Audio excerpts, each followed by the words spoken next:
After a long 6-month season, the regular season has come to a close. And with playoffs ramping up this coming weekend, the Bobcats are looking to win their first ECAC championship since the 2015-16 season. Welcome inside Studio 125 for this year's edition of Women's Ice Hockey Inside the ECAC. I'm Freddie Martin alongside Spencer Decker, Christina Tsimenis, and Anthony Rossi. Guys, are we ready to talk some ECAC hockey tonight? I'm absolutely pumped. It's my last time doing Inside the ECAC. I'm super stoked for this one. It's going to be a fun time. Let's have a great conversation. I'm so ready.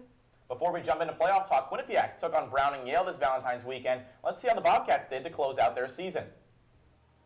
It's Quinnipiac's turn to host Brown after losing in Providence earlier in the season. Bobcats looking to split the season series. Early in the first, Taylor Bruschi on the breakaway. She pockets it to make it 1-0. A couple minutes later, Ainsley DeTavio from the top slot. She fires it home off the bar to make it 2-0 Bobcats. Later, DeTavio, back at it again in the slot, goes to her backhand on the backdoor to make it 3-0 Quinnipiac in the first period. But Brown would respond with one of their own. It's Monique Lyons and Jade Iginla on the cross-crease pass to make it 3-1 going into the second. Brown still with some good offense. This one from the top slot, batted home by Lyons in the blue crease to make it 3-2, and it's a close hockey game in Hamden. Heading into the final period from the circle, Zoe Ewens goes bar down to make it a 4-2 game. Caitlin LaMarche would ice it with an empty netter. It is a 5-2 victory from Quinnipiac. To continue the senior day festivities, Tatum Blacker got some time in between the pipes towards the end of the game, recording 2 saves in the win, a nice gesture from the team. Off of the win against Brown, the team looked to finish their regular season strong with a win in the Battle of Whitney Avenue. About halfway through the first period, there's some commotion in front of the net, and Gracie Gilkson takes a shot and the Bulldogs strike first as that one sneaks over Felicia Frank's blocker. And just like that, it's 1-0 Yale. About a minute later, Stephanie Staten takes a shot from the faceoff circle and it goes past Frank. The Bulldogs up 2-0 now. We're over halfway through the second period. Ainsley DeTavio takes the shot. It rebounds. Peyton Cormier gets the Bobcats on the board. The score is 2-1 Yale, but the Bobcats regaining some momentum. Into the third period, Yale takes the momentum right back. Jordan Ray sneaks one in on the partial breakaway. Yale regains their 2-goal lead. The Bobcats are now down 3-1 with less than a minute left in the game, but Caitlin LaMarche gets the Cats within one again, 3-2 with less than a minute left. The Bobcats win the faceoff. Ainsley DeTavio takes the shot from the blue line, and the defender ties the game in the dying seconds. We are headed to overtime in Hamden. We're just about 2 minutes in when Caitlin LaMarche gets the puck on the breakaway. She snipes it past Fry, and the Bobcats win. That is a heartbreaker Selly on Valentine's Day at the bank by Caitlin LaMarche. Bobcats win in overtime 4-3. Even with the overtime loss, Yale clinches the first seed in the ECAC playoffs, and Quinnipiac clinches third. The Bobcats will have a bye week while the quarterfinals get underway starting on February 20th. The Bobcats have had a handful of impact players on their roster this season, whether it's new first-years stepping up in big moments or seasoned vets leading the way on both ends of the puck. What do you guys think is the biggest X factor for Quinnipiac's success so far this playoffs? Spencer, we're going to start with you. Yeah, I think it's tough to tell this because it really goes on a weekend basis who's performing at the top level. But after this weekend, when the Bobcats needed performance from the most, in the clutchest moment against Yale, last game of the season, standings are on the line, that was Ainsley DeTavio. She came out to play. At the blue line, she's defensively very well. I know the Bobcats were down one of their defensemen, Michaela Watson, which I'm sure we're going to talk about later in this show. Ainsley DeTavio could also do it offensively. I like to compare her game a lot to the men's ice hockey forward, Elliot Gronwald. He has a +40 plus-minus, which is the best in the nation. In terms of plus-minus on Quinnipiac, she's +29, and that's only behind Caitlin LaMarche, who almost leads the nation in goals. So it's tough for you to really say that her performance isn't being valued right there. Plus-minus is huge. I mean, it doesn't pop out in the stat sheet, but you're scoring goals when she's on the ice. That's super important. As an X factor, I think you have to be a two-way player as well. If you're playing good at offense and defense at the same time, that's huge. I mean, you have to be a two-way player. I'm not saying that's a necessity for an X factor player, but I think it really helps define what an X factor player is. I think it's interesting that you compare sophomore defender to sophomore defender with Elliot Grumwald and Ainsley DeTavio, but I think you're blinded by a little bit of sophomore love from Ainsley DeTavio, and somebody that was missing this weekend was Michaela Watson. I know you mentioned bringing her up later in the show. We'll bring her up right now as she has been an X factor on this team, especially it showed this weekend. We were talking about it a lot that she was a player that the Bobcats missed in their rotation. You see third in block shots on the team, fourth in the team in shots on goal. That's a player that can get it done on both sides of the puck. 24 points in 32 games this season. Obviously, again, like I mentioned, she didn't play this weekend against Yale or against Brown. And I honestly think that those were their 2 toughest games of the season this year when it comes to a defensive standpoint. It's the play of Felicia Frank as well, because she struggled. She didn't have a lot of help from that Bobcats defense that she normally has. And the offensive firepower from Watson, they weren't able to score a lot of goals against Brown and Yale, against younger goaltenders that are making their debuts basically against Quinnipiac. I know Rory Edwards for Brown played last year against Quinnipiac against Kaylee Doyle. Now you have Zukowska for Brown, who comes in, and then you don't really have that goal-scoring threat. Felicia Frank, in those 2 games, had her worst goals against averages in Bobcats wins this season, second and third worst. And then when they played Brown and Yale earlier in the season, Michaela Watson, the team only allowed 2 goals on that weekend. So I think that they benefited on the offense and on the defense with Watson in the lineup. Well, I do like Christina and Anthony. I do like both of your picks, but I'm going to have to go with senior leadership here. Give me Emerson Jarvis as my X Factor pick. I think that she's been really overshadowed by Kaylin Lamarche this year, especially with the historic year that she's been having. But she's got the second most goals on the team in 13 and points with 30. She's extremely quick on the ice. She's a great addition to Lamarche, especially as she's been kind of slowing down here towards the end of this regular season.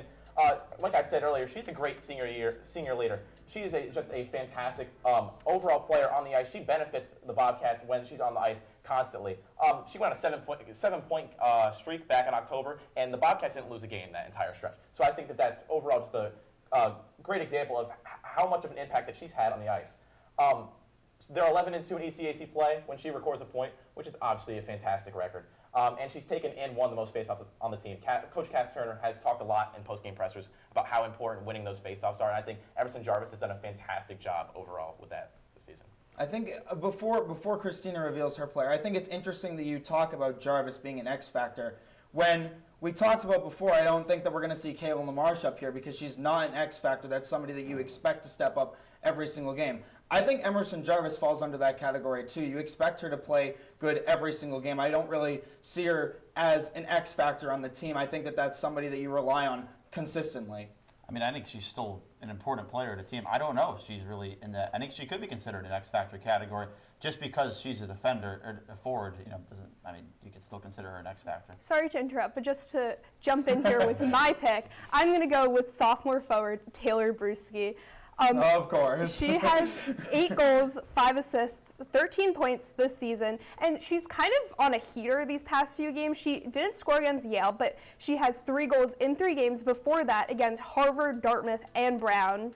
She has really stepped up as first-line center when other players have been out of the lineup this season. She's 48% at the faceoff dot, and she's taken 325 in total, just to put that into context. So pretty good. And honestly, I picked her as my X factor because I don't think this team would be having the season that they're having if they didn't have her step up to center that first line. No, I absolutely agree with you, and I think that they needed a first-line center in that moment. But I mean, honestly, when you have a winger like Kaylin Lamarche on your right side, I think that honestly your first line center is always going to be that dominant. I'm not saying that Taylor Bruschi really kind of not really benefited. I'm not going to say that her success wouldn't come through not having Kaylin Lamarche on her right side, but I feel like it definitely improves her throughout the entire year. Well, some great picks from you guys. I love that we're all disagreeing here at the desk. Well, we talked X Factors already, but everyone knows hockey is more than just one person. The Bobcats had their up and downs this season as a team. What do you guys think is their biggest key to getting to Lake Placid? Anthony, let's go to you first. I think that it's a problem that the Bobcats have had this entire year, and it's staying out of the penalty box. I get it. They're the second best penalty kill unit in the entire nation. But honestly, I don't think that they get that second best penalty kill unit in the entire nation if they don't get penalized the way that they do. They're the 5th most penalized team in the conference. 3 Bobcats this season have 24-plus penalty minutes, and Zoe Ewens as well, with 18 penalties this entire season. That's tied for 11th in the NCAA. And later down the line, I'll talk about the reason why I think that taking penalties is going to be probably one of the worst stats in NCAA ice hockey. But you look at the point leaders this season. Abby Murphy, who's almost in the lead for total penalties this season. Kaylin Lamarche for Quinnipiac. She's the best player hands down on this team. She's one of those players that has 24-plus penalty minutes this season. You do not want your star players taking dumb penalties when the season is on the line, especially in the playoffs, like just roughing or tripping or hooking and stupid plays like that. But I just think that the team needs to stay out of the box, stop taking the dumb penalties, and I think that, honestly, that's going to save them later in the season. Well, I know you mentioned their outstanding penalty kill percentage. That's actually what my biggest key to Placid is their special teams overall. I think that special teams is an extremely underrated part of winning hockey games overall, and I think that overall the Bobcats have dominated on the penalty kill. They have the second best penalty kill in the nation at 90%. They've had a strong defense that has really helped them win games, especially when the offense isn't rolling, like LaMarche, like Jarvis, as I mentioned earlier. I think Ainsley DeTavio has really stepped up. She's been huge. Ella Senek has shown great promise. Michaela Watson, I know, Anthony, that was your X factor, but, I mean, the stats are there, right? She has been the entire defensive unit has just been fantastic. But I think that the only thing that is really going to be key for them is converting on the power play. I think overall their power play has struggled so far this season, and overall that's going to be the biggest not X factor, but that's going to be one of the biggest reasons that they get to Lake Placid. Yeah, I totally agree with you on the stepping up on the power play point. So for my keys to Placid, I kind of broke this down like chronologically what they need to do. First, they need to get some rest during this bye week. That's what they need to be doing right now. And then they need to use their momentum and being at home as an advantage. They're 14-1-1 at home this season in ECAC play, and they need to, as Freddie just said, step up on the power play. It's 8th in the ECAC with 16.9%. They've had 2 power plays in the first and second period versus Yale, and only got 1 shot off in total. And if they did step up on the power play, they wouldn't have to worry about scoring those 2 clutch goals in the last minute of the game. So, and also, since they might be playing Colgate, as we will get into later in the show, in the quarterfinals. They're 1 for 6 on the power play against Colgate in their season series this year, and QU lost to Colgate 2-1 in OT in New York, and then beat them 5-1 in Hamden. So I think what their key is in the quarterfinals to get to Placid is to really step up on the power play. Yeah, I think the power play is huge as well, but I kind of did what you did with the chronological order. I think the biggest thing for this is just scoring efficiency in general. You look at the team lead, Kalen LaMarche is great, but what happens if there's a scenario where Kalen LaMarche in the second period can't take the ice? This team is out of luck. I mean, the difference between first and second on the goal chart on this team is a difference of 22 goals between Kalen LaMarche and Emerson Jarvis. It's not even close. Now, you have to have efficiency, and I also want Kalen LaMarche to get involved. But if Kalen LaMarche cannot be on the ice for some reason, this team is. I'm very concerned for this team because you have to have scoring efficiency. When you go down the list, it's pretty even. You have a lot of people with 8, you have a lot of people with 7. The list goes down. But I think Kalen LaMarche has stepped up to such a big level this season that the rest of the forwards have not really got so much involved. I also think the Bobcats need to do a better job of defending the slot. I think it's been a problem this season, just in general. They give up a lot of opportunities in the slot, whether it's a breakaway, not really a breakaway, but you have that opportunity where they're getting a lot of deflections in net. I think a lot of these goals have really been from the slot. It's obviously a high-scoring opportunity place to be. I think the Bobcats could be a little better there. And just crashing the net overall. A lot of these goals are going to be rough and tough type of goals when you come to the playoffs. Getting deflections on net, but especially scoring efficiency. It is so huge to have an equal amount of scoring. And if Kalen LaMarche can't get involved, you have to get somebody else there as well. I think that's the biggest thing as well when you look at it. If Kalen LaMarche is involved, especially with the penalties, if she's in the box in the dying moments of the game and then you take a penalty, it's like, okay, you don't have her out there. Who are you going to go with? It's basically your point right there is just kind of who. But I kind of want to flash it back a little bit to that penalty kill in the power play as well. You look at the power plays from every single team, and you talk about your special teams, and I'm kind of agreeing with you here with the special teams needing to step up. But in Brown's goals this season, they scored both those on the power, or 2 of the 3 goals that Brown scored against Quinnipiac were on the power play. Every single team that Quinnipiac's likely to face down the line has a better power play than Brown. So that's very worrisome if they're taking penalties later in the year. Well, I'm sure we'd all love to talk Quinnipiac all day. Let's shift our focus away from the Bobcats for this one. I'm interested to hear everyone's answers. Who is your dark horse team for this year's playoffs? Christina, let's hear your sleeper first.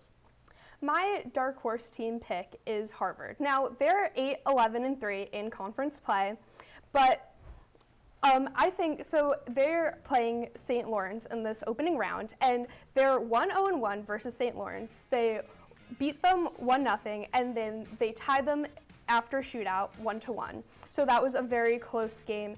And then they are 1-0 versus Yale this season. They beat them 4-1, and then they suffered a 3-2 loss to Yale. So I think that they do have a very good chance of beating St. Lawrence in this opening round. And I think that, as we'll get into later for our brackets, they will take Yale to 3 games. I think that they do have a sort of a fighting chance to get this against this team. Obviously, Yale is very good, but you really never know what can happen. It's playoff hockey. So that's my dark horse pick. Yeah, and I don't think there's any chance you could really say they're not going to get out of the first round. We watched them play at Harvard. It's a very good team when they play at home. Goaltending is going to be huge in the playoffs. My team, though, is going to be the 5-seeded Clarkson Golden Knights. I think, obviously, they're a higher seed, so I don't want to pick them as a truly dark horse team. But you're going to see why when we go to our bracket later. I know Rossi's laughing right now because it's a high seed. No, this is the same thing as like last year. They're a high seed. They're not a dark horse, Spencer. They're still a dark horse, and I talked to you earlier in the week. You said 5 seed and lower is a dark horse, so do not change your mind on that. The Menace sisters can play hockey. 83 points combined between those two players, and Clarkson's going to go on a deep run. I also think what's so huge about this, and it doesn't seem that big of a characteristic, where are they being played this year? Where are the semifinals and the quarterfinals? I know Closest to Clarkson. Closest to Clarkson, and I know it's the location basis. They still have to travel, but it's so huge. I mean, that is such a weird area when they go up there. Quinnipiac, both on the men's and women's side, always plays so weirdly when they get up there. It's really just I like to identify it as the Clarkson curse, really, in a joking matter. But it really is. That's such an interesting area. It's such a hard trip to get up there because you have to go all the way up to upstate New York. You're basically on the border up to Canada. And now you're playing at Herbrook Arena. The Bobcats have struggled, or the men's team has struggled there. Obviously, it's the first time they're going to have the women's ice hockey team here this year. And I think the location basis, you've seen on the men's side, those teams go on those runs, Clarkson and St. Lawrence, especially even St. Lawrence a couple years ago. So I think the location basis is huge. And Clarkson is a very good team. They have the Menace sisters, as I mentioned. 83 points combined between two players. The Bobcats don't have that. I think you misheard me earlier in the week when I said about dark horse and being the 5 seed or the 6 seed. I said every team but Clarkson and Colgate because they're always in the conversation because even though they're in that first round, they can make a deep run. And I think that Clarkson is going to make a deep run. I'm not disagreeing with you there. I just don't think that they're a dark horse team. But onto my dark horse team, I agree with you, Christina. I think it's the Harvard Crimson by a landslide. I think that this team could make a run if they really get lucky against Yale. I think that they're going to win that first round. I know it's spoiling a little bit of the bracket later, but they have 4 key wins against ranked teams this season. They beat Yale earlier this season, number 5 Minnesota Duluth in Belfast, number 12 Cornell, and then number 7 Princeton. This team is scary good, especially with Ainsley Tuffy having the best save percentage in the entire NCAA. They also won the women's Beanpot for the first time since 2022. They beat Boston College and Boston University, who are very strong teams when you look at them from a retrospective of just college hockey kind of precedent. But I think that Harvard's that dark horse team. Do I think that they're going to go far? Well, I guess we'll have to wait and see for the bracket. But honestly, I think that they are a very scary team, and they could create some havoc later on. Yeah, and Harvard really would have been my other choice, so I love these two picks. I wonder what Freddie's going to say. Well, Spencer, I was actually going to say that you are you're the outlier on this desk. I'm going to have to go with Harvard as well for my season. Wow. This is a very, very gritty hockey team. I mean, to end out their season, they finished 3-1-1 in their last 5 games, and they beat Cornell and Princeton in that stretch. Anthony, like you mentioned earlier, they beat number 5 Minnesota Duluth in the Friendship Series in Belfast. They won the Beanpot for their first time since 2022. That was a great overtime victory. The stat sheet doesn't necessarily jump out at you outside of Ainsley Tuffy, like you said. But, I mean, they just know how to win hockey games. They know how to win against good teams. They've played Quinnipiac close when we shifted up to Harvard to cover that game. They're a very defense-first team. They don't score a lot, but having an elite goaltender takes you a long way. And we should know that from watching Felicia Frank so far this season. I mean, she has carried the Bobcats, and Ainsley Tuffy has had a huge part in, helping Harvard win those games. I think the biggest thing with Harvard is clutch, and you can't spell clutch without C. And Carla McSweeney is clutch because she scored that shootout winner again in the Beanpot. She also helped on that overtime winner against Minnesota Duluth out in Belfast. She had that overtime. Yeah, exactly. She helped and scored it. But I think the biggest thing, too, she's a first year on that team, too. And she's stepping up. And I think that Harvard, they were down in the dumps a couple of years ago. They were the number 12 seed back-to-back years and had to play Quinnipiac in back-to-back years. I think, honestly, that's going to fuel them later in the season.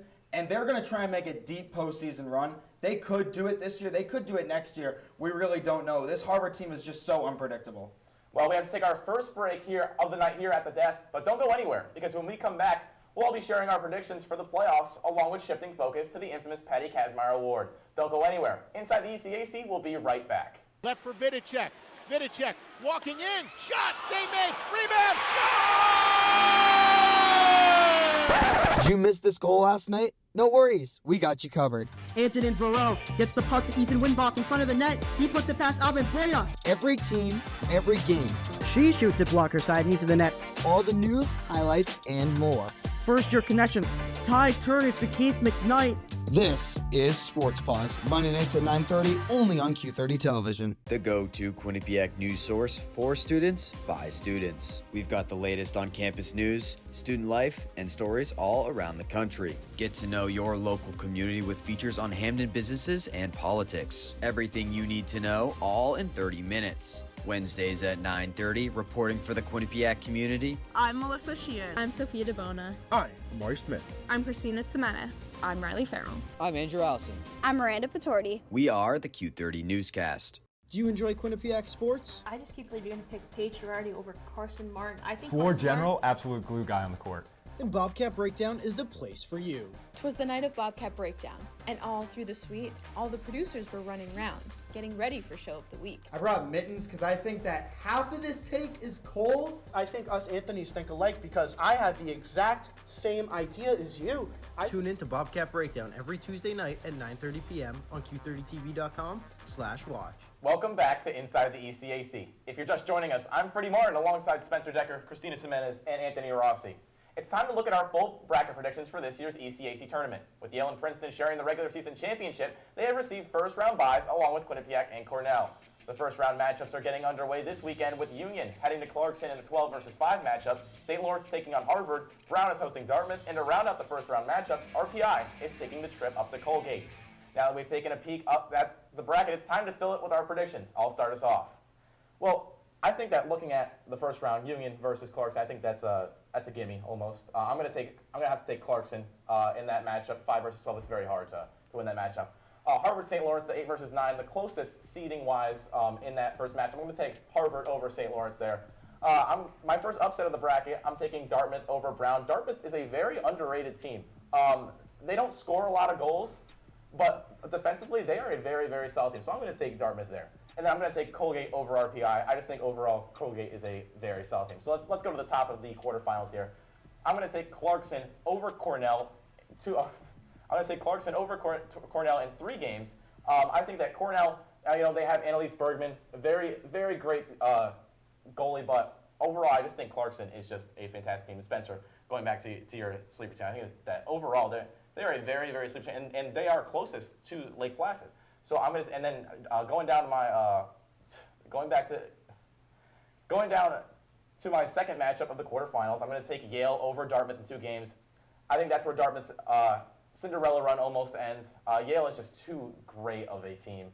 I mean, they have one of the best goalies in the NCAA. They have one of the best offenses in the ECAC. I think overall they are a fantastic team.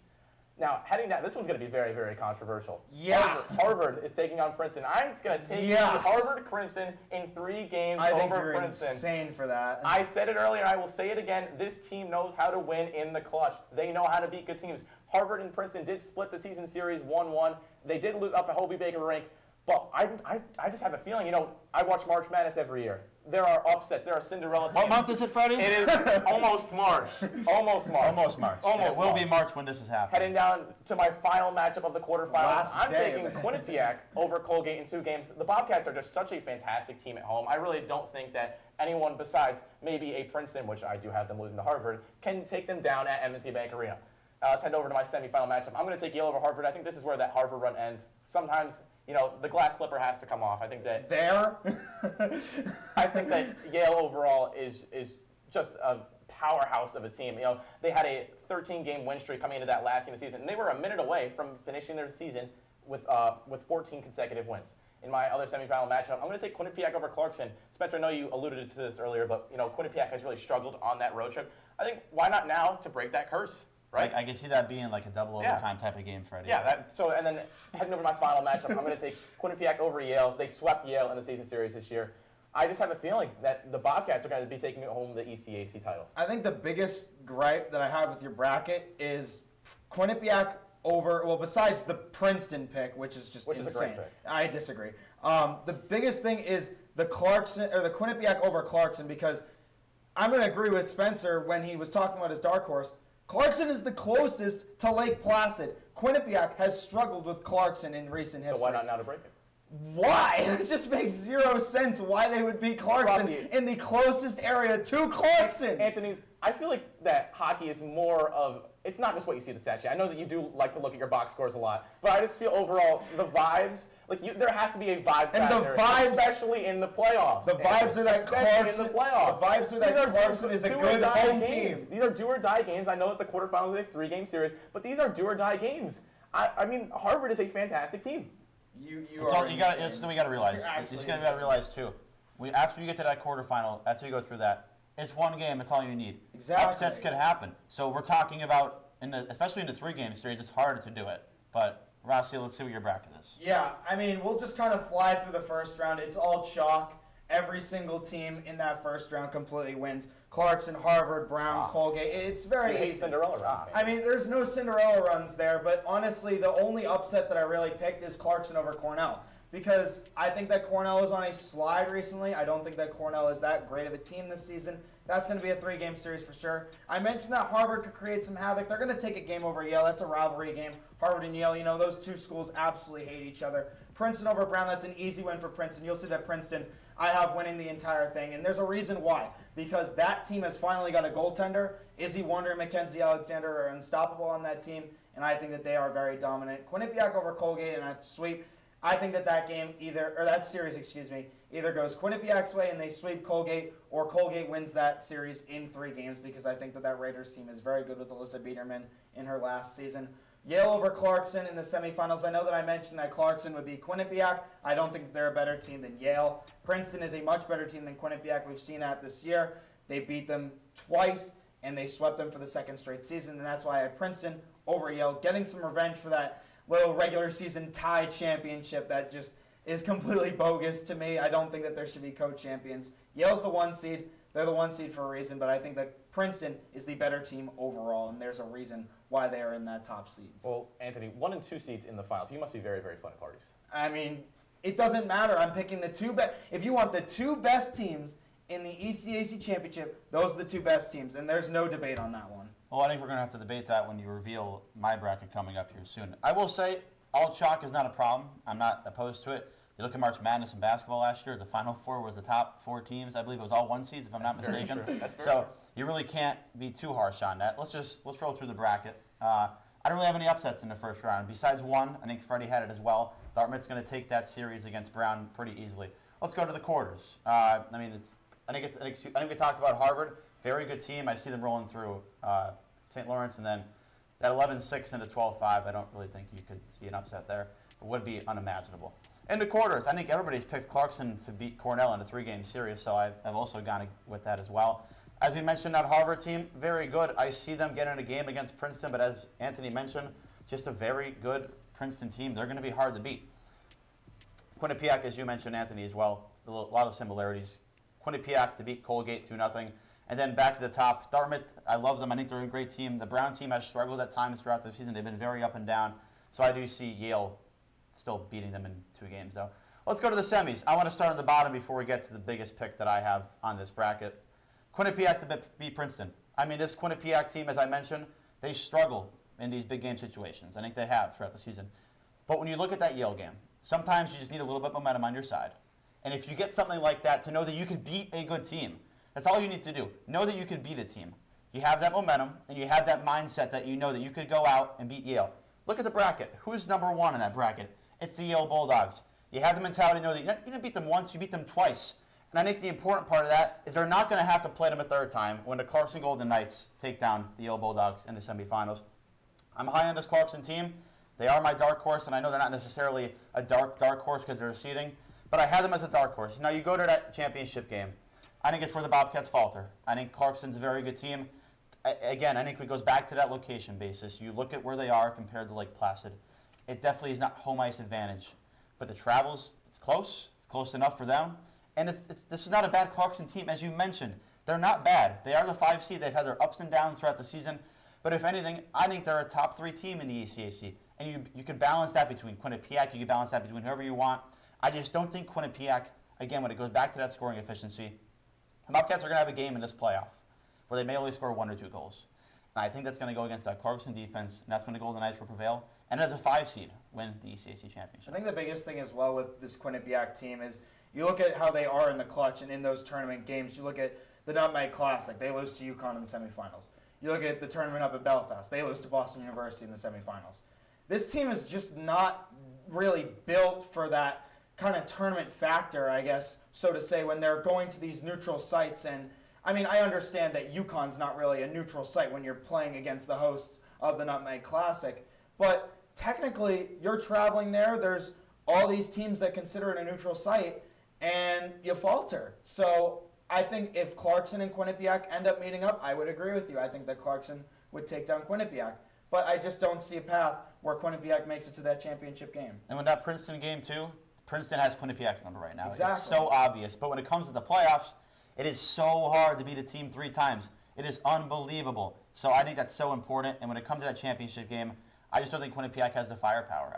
I just don't think they have it. I know Kalen Lamarche is great, but when you play in the playoffs, you're going to get tired. You're playing so many games in so many days. It's a back-to-back you have. I know you do it every weekend in college Same with hockey. Felicia Frank, too. She's just going to get exhausted through this playoff series. She's been the only goaltender that has played for this team. Callie Hogarth played in the second game of the season and then got pulled after 1 period of play. What other goaltender are you going to turn to? You haven't seen any of them since the second game of the season. Exactly. It's so, I mean, we talked about rest, so huge. The Bobcats are a little banged up right now. You're going to have to go through that stretch of tough periods. I think especially in that back-to-back, even though you have this week off right now, you got to stay stagnant. I don't think the Bobcats have it.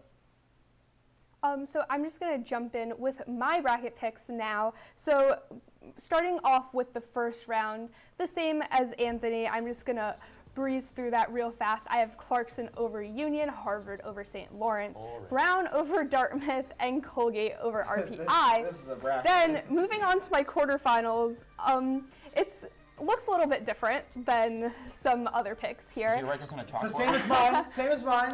I have Cornell beating Clarkson in a 3-game series. Then I have Yale beating Harvard in 3 games. Again, Harvard was my dark horse. I see them taking Yale to 3 games.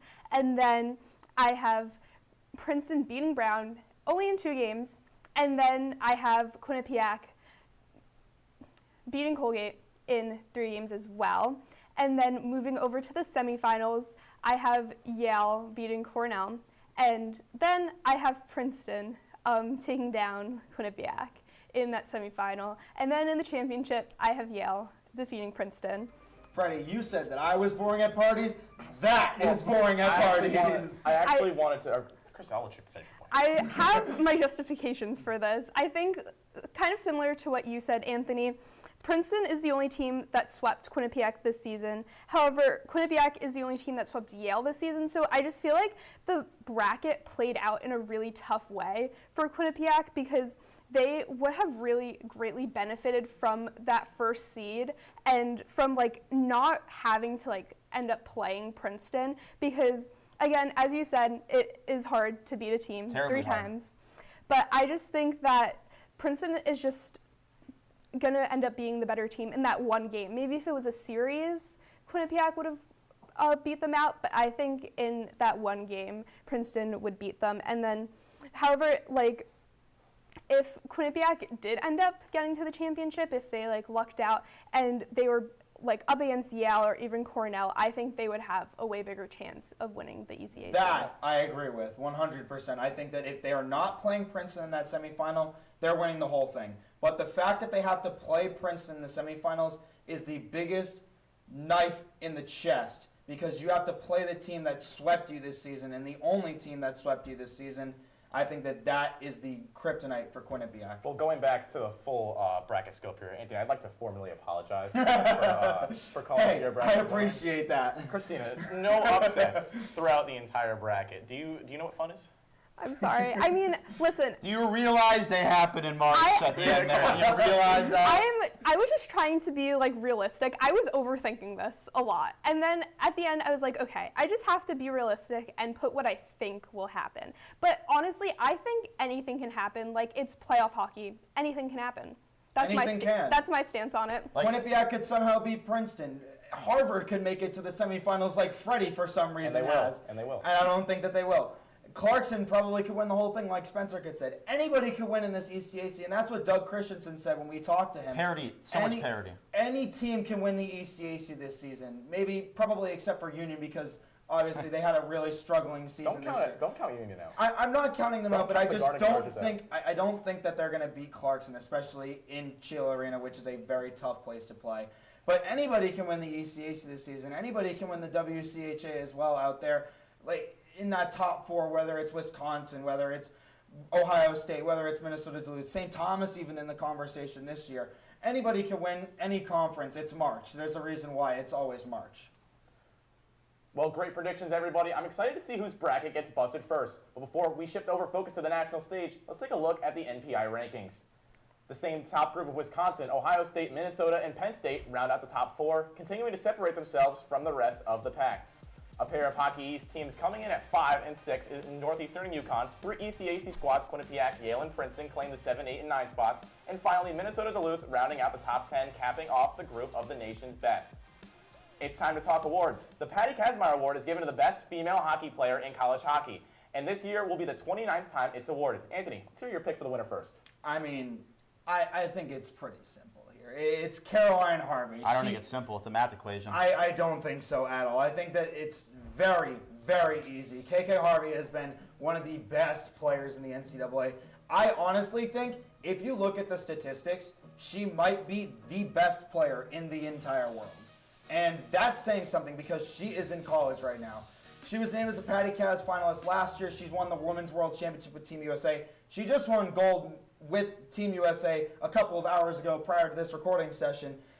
Also, by the way, did I mention that she won MVP of the entire women's ice hockey thing for the Olympics? I think that she is just too good. I think that the Wisconsin team is way too good around her. Her defensive partner, Layla Edwards, is amazing as well. I think that those two are the best two players in women's ice hockey right now, barring also Abby Murphy. I know that Abby Murphy is probably going to be in this conversation as well. Obviously, she leads the NCAA in points. But I think that defensive pairing, of KK Harvey and Layla Edwards is just way too good, and especially KK Harvey in the clutch as well, a dominant player at that. Well, I think as you mentioned, KK Harvey has a player alongside her on her defensive pairing. We talked about how that elevates somebody's game. I think that's huge to have that. Obviously, KK Harvey also elevates other players' games as well. But I think there's one thing that's huge about this, and I know that everything gets conspired into this award. Every single stat that's on the board. Goals, assists, points, penalty minutes, the list goes on. I think there's one person that stands out, and it's the person that got national attention on the stage, and that was Abby Murphy. She is a highlight reel player. She's a highlight reel player. We're going to look at the stats. She leads the nation in goals, and she averages 2.35 points per game. The person behind her on the list has played is Lacey Eden. As you mentioned, KK Harvey behind her. She doesn't have the points. She's a defenseman. I know that's going to be your argument, is that she plays the defensive pairing. Correct. But there's nobody on Minnesota that elevates her game like her. You have to go down the list to look on Minnesota's roster, all the way down to Sydney Morrow in 13th. It's inexcusable. She also takes faceoffs. I don't know if you know what chip is, Rossi, as well, when it comes to hockey stats. But it is basically WAR in baseball. I know exactly what chip is. Okay, I'm happy you know what it is. She has it by a large margin.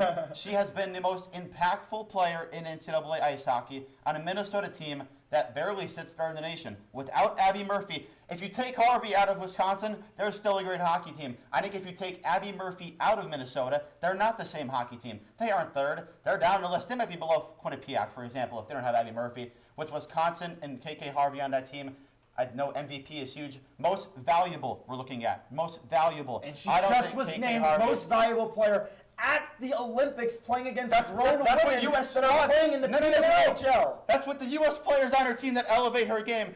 Abby Murphy does What are it. you talking No. about? Abby Murphy does it without the competition at the top level. She doesn't have the teammates that Wisconsin has. She doesn't have it with her. She takes face-offs. She does it all. And I know the penalty minutes is the only discussion Bingo. you could have. That's why. She's a dirty player, and you don't want a Patty Kaz player Okay. Because she's a dirty player. She's the most talented player in the NCAA. No, she's not. Yes, she is.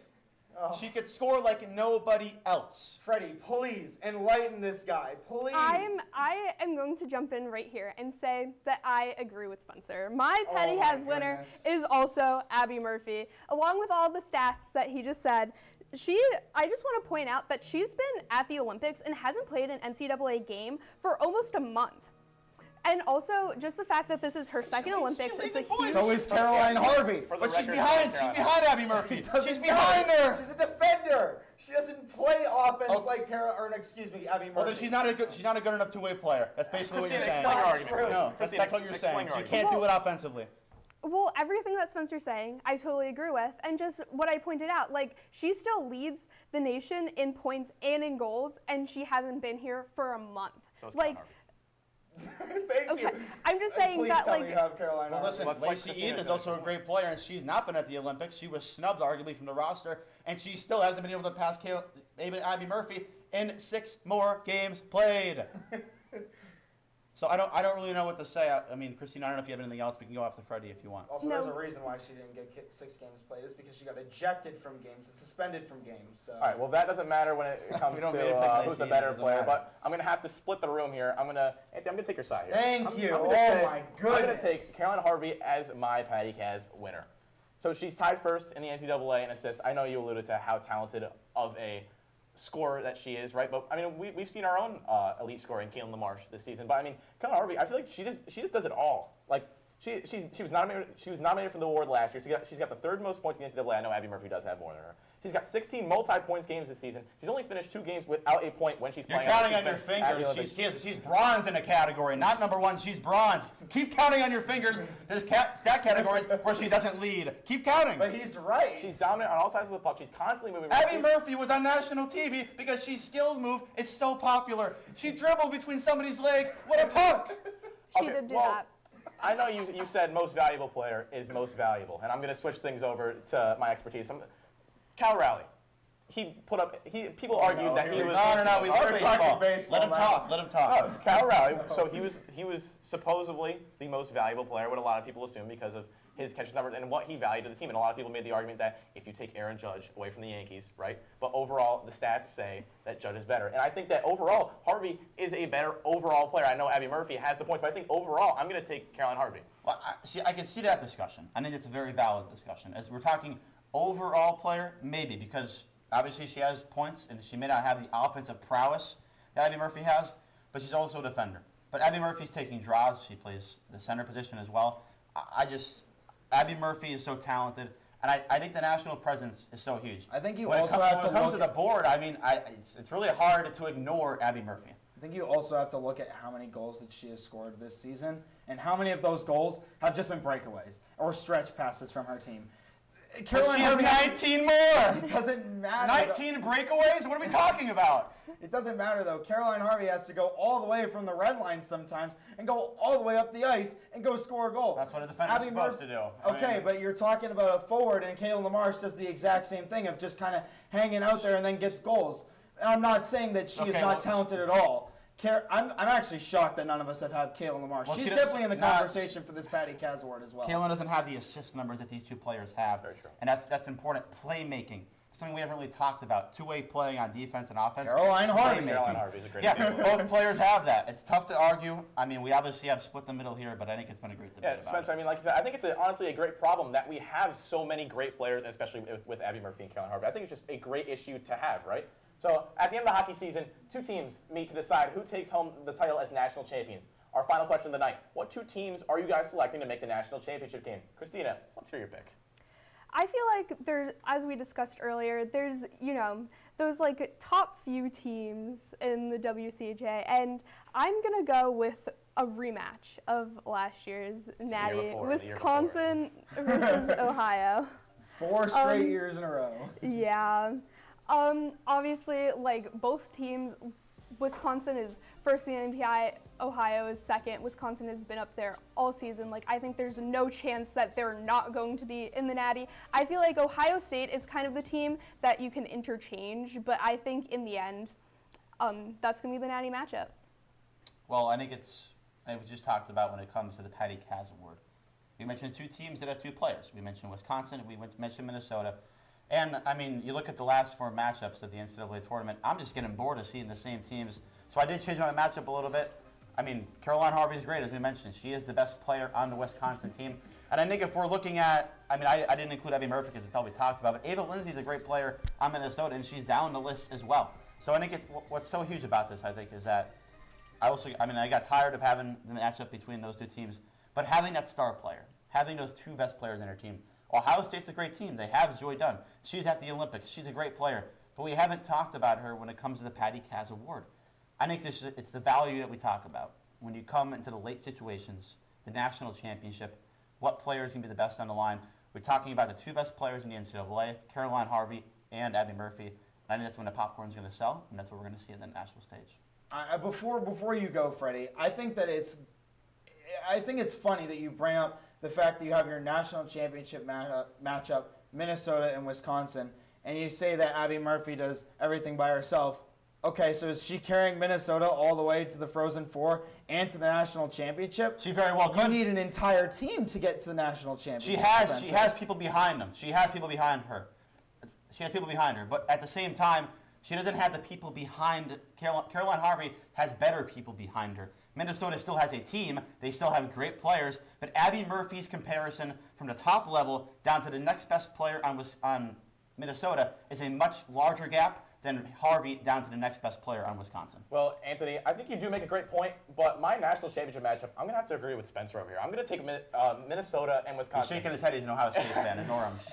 It's almost like I was tired of watching the same matchup, Spencer. Like you said, it was like the Cavs and Warriors in the NBA a couple years ago.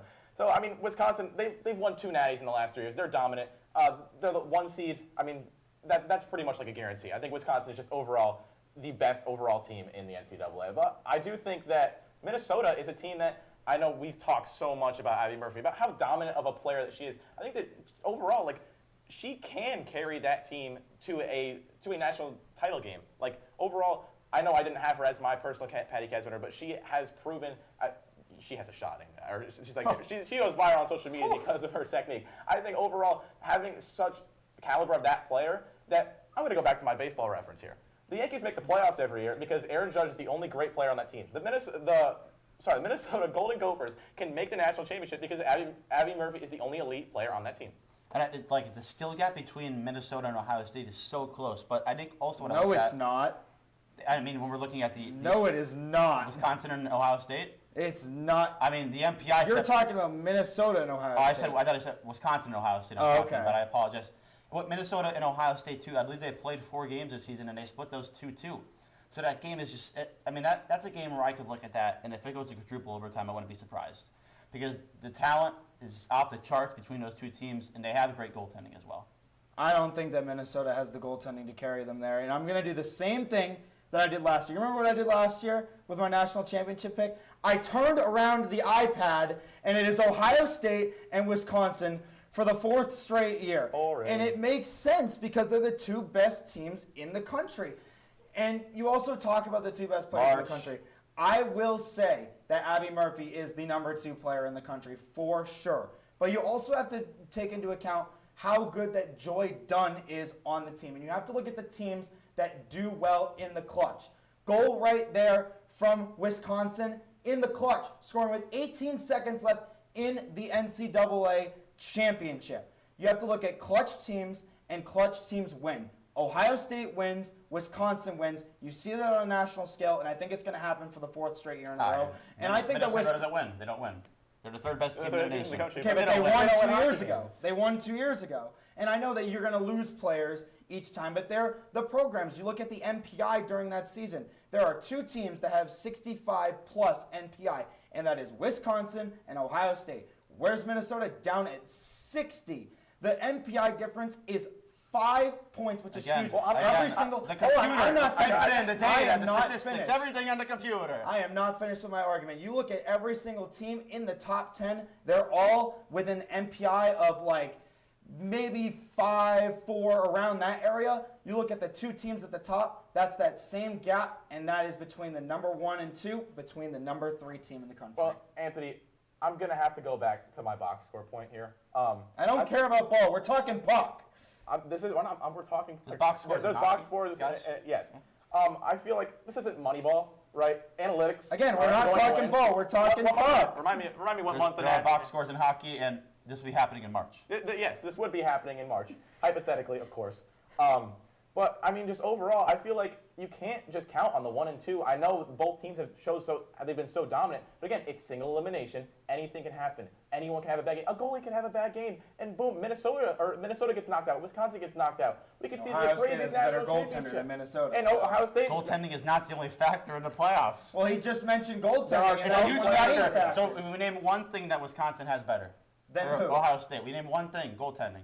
Goaltending, offense, and defense. They all have it better than Minnesota. Offense. I mean, 100%. They have the best goal scorer in the country is on Minnesota, so we're going to say they have a better offense. Absolutely. That's Right. one player compared to the entire roster of 12 on the forward side. You're just saying they have a better offense. I have a stat to back it up that the best player in the country is Abby Murphy, and she plays for Minnesota, and she is the better offensive player that could elevate that team to the next level. I guess that we're just going to have to agree to disagree. I respect your conversation. To have the 2 best teams at a 65 plus MPI, it's not a bad conversation. It's probably maybe the better conversation.